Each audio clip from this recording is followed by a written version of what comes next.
Good morning guys, I hope you're okay. I now want to show you how to upgrade to macOS Sonoma, but before I do that, there's a very important step that I always do. Sorry for the Premiere Pro, I was opening it for other purposes, but that should not worry you at all. Let me minimize it. So as I was telling you, there's a very critical step that I always do before upgrading to our latest version of Sonoma. Here you can see my EFI. I'll be going to update manually because that is the process I love the most, because I'm sure of what I'm doing. Here lots of releases. The latest here is 51.57. As you can see, I think I'm using 51.56. Let me just show you guys. The one I'm using, update text.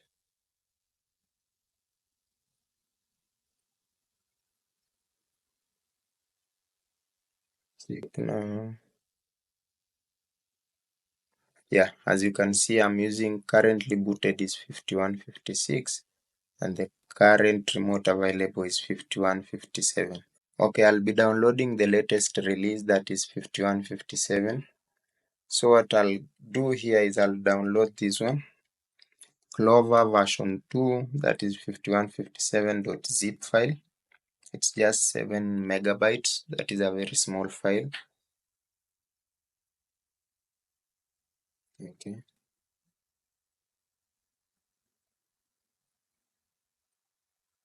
Then double click the file to open.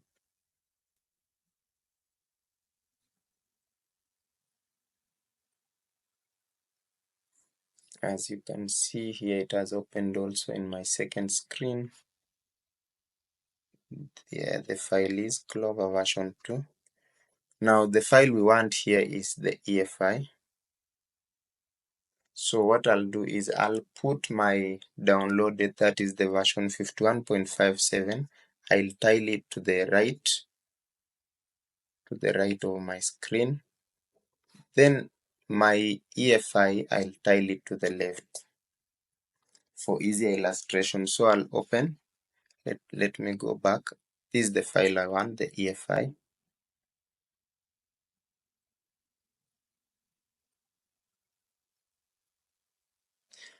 Now I'll open both the EFI. Let me clean up so that it shows. Okay, so in both I'll open the boot section, that is the first. As you know, the latest version is on our right, so I'll just drag and replace. That is what I'll be doing throughout the upgrade process. Then I'll go back. Then we now navigate to our Clover sections. Always remember which is your latest version and which is your EFI, so that you don't mix up. The important thing to update here is first Clover, that is the 64-bit. Move it here, replace. Then the next thing we are going to do is the drivers. If you check the ACPI folder, it's empty. As you can see, it's empty. Okay, then we don't need the config.plist file. Then we shall go to the drivers section, that is also the most important. Under the BIOS, let me clean up so that everything can be seen.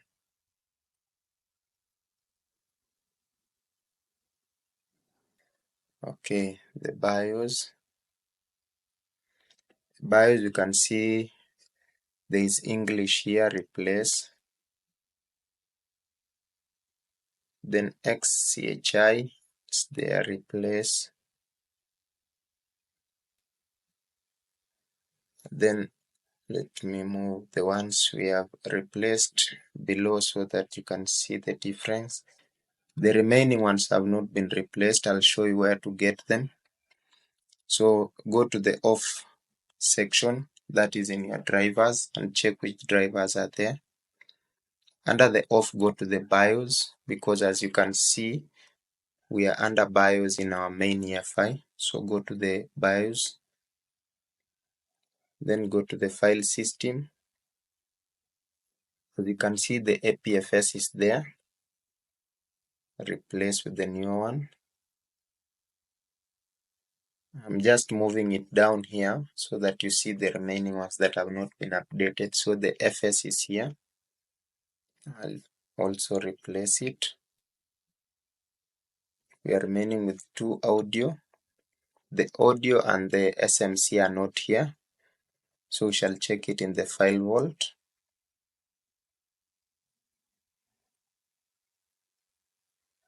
There is nothing in the file vault. So as we know, we are remaining with these two. Take note of these two. They have not been updated. Now let's go back to our EFI drivers. As you can see, English is there. Replace with the new one. Then drag it below so that you can create a difference. As we did for the BIOS, go to the off section, UEFI section. Then start with the file system. There is the APFS. Replace.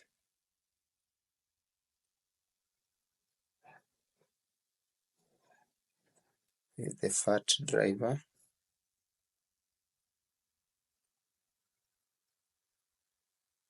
VBox HFS. It is always important to note that you should not input a driver that was not there before, because your system will not boot. Check the file vault. There is nothing that matches HID. There is nothing that matches memory fix. We have the open runtime. Place. So we are remaining with one that is the audio DXC.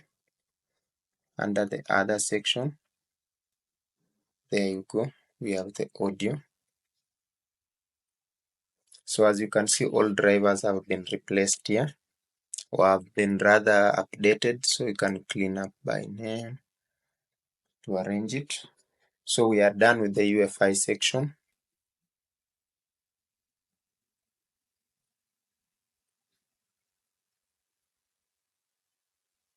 So we shall now go to the KEX section. That is the remaining section. All the other sections, there is no need for you to update. And it is also important for me to put across that under the drivers, you saw under the BIOS, we only updated these ones. These two remained. But a key point to note is that if there is no update for the driver, it will not affect the EFI from updating. I don't know if that is clear. If they, for example, there is no update for SMC and audio in the BIOS section, so that will not prevent our EFI from upgrading from version 51.56 to version 51.57. Now that that is out of our way, let us go to the KEX section. As you can see, there are a lot of versions. Go to the other. You'll see there is nothing. This is what I wanted to illustrate to you.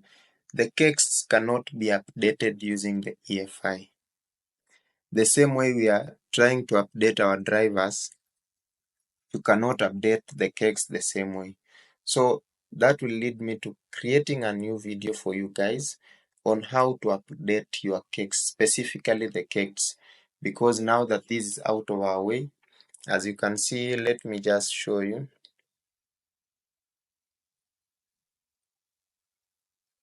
The most important things to update, let me call them things, is the Clover EFI. This is the most important.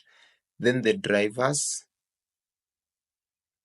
those are the most important. Once these are updated, you can boot to your EFI, which will now be the latest version. However, please note, however, it is important to note that some higher versions might not be compatible with previous KEX. So it is important that for you to first update the KEX before proceeding. So I'll end this video here and I'll show you straight away or I'll link you straight away to the second video, which is updating of cakes, whereby you'll be able to see how I update my cakes and how I download them. So thank you so much guys for watching. I'll continue this video. Please don't start the upgrade process if you have not watched the other video on how to update your cakes, because you might encounter issues, and I don't want to be a reason why you guys encounter issues while installing your Hackintosh, because the main reason I'm here is to help you out with your problems, to provide solutions to your problems. Therefore, before you upgrade or check the upgrade video, please make sure you first check the video on how to upgrade cakes. We have upgraded our EFI, but now I'll be providing an extra video on how to finish the upgrade process by upgrading our cakes. So I'll see you in the next one. Remember to subscribe, like, and tell me how you feel in the comments section, as that helps me come up with new ideas and new solutions to new videos. Thank you so much for watching. I'll see you in the next one. Signing out.